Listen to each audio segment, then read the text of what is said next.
കുടകൊണ്ട് മുഖം മറച്ചു മോഷണം നടത്തിയ അംബ്രല്ല കള്ളൻ അവസാനം കുടുങ്ങി. പെരുമ്പാവൂരിലെ സൂപ്പർ മാർക്കറ്റിലെ മേൽക്കൂര പൊളിച്ച് 1 ലക്ഷം രൂപയുമായി കടന്ന 22കാരനാണ് പിടിവീണത്. 2.5 മാസത്തിനു ശേഷമാണ് മോഷ്ടാവ് പിടിയിലായത്.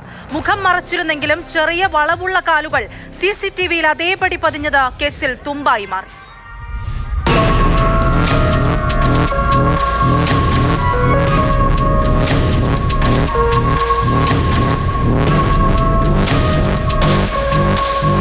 തിരിച്ചറിയാതിരിക്കാൻ മുഖം മൂടുകയും കുടകൊണ്ട് മുഖം മറയ്ക്കുകയും ചെയ്ത മോഷ്ടാവ് ഒടുവിൽ പിടിയിൽ. കഴിഞ്ഞ ഒക്ടോബറിൽ പെരുമ്പാവൂർ AM റോഡിലുള്ള SN സൂപ്പർ മാർക്കറ്റിലായിരുന്നു ഇയാൾ മോഷണം നടത്തിയത്. സൂപ്പർ മാർക്കറ്റിനോട് ചേർന്ന ആളൊഴിഞ്ഞ പറമ്പിലൂടെ എത്തിയ മോഷ്ടാവ് മേൽക്കൂരയും സീലിംഗും പൊളിച്ചായിരുന്നു സൂപ്പർ മാർക്കറ്റിന്റെ അകത്തു കടന്നത്. മുഖം മൂടിക്കെട്ടി കുടചൂടിയെത്തിയ മോഷ്ടാവ് CCTV ക്യാമറകളും നശിപ്പിച്ചിരുന്നു. ഒരു തരത്തിലും പിടിക്കപ്പെട്ടില്ലെന്ന് ഉറപ്പാക്കിയ ശേഷം ഇയാൾ മേശയിൽ നിന്ന് 1 ലക്ഷം രൂപ കവർന്നെടുത്തു. എന്നാൽ മുഖം പതിഞ്ഞില്ലെങ്കിലും CCTVയിലെ ഇയാളുടെ കാലുകൾ കേസിൽ തുമ്പായി. കാലിന് ചെറിയ വളവുണ്ടെന്നത് പോലീസിന്റെ ശ്രദ്ധയിൽപ്പെട്ടു.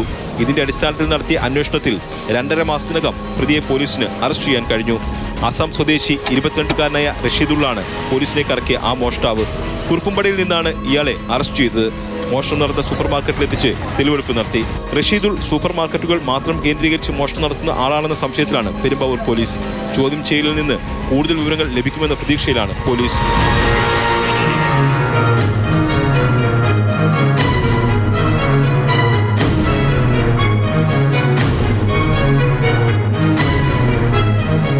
മാതൃഭൂമി ന്യൂസ്, കൊച്ചി.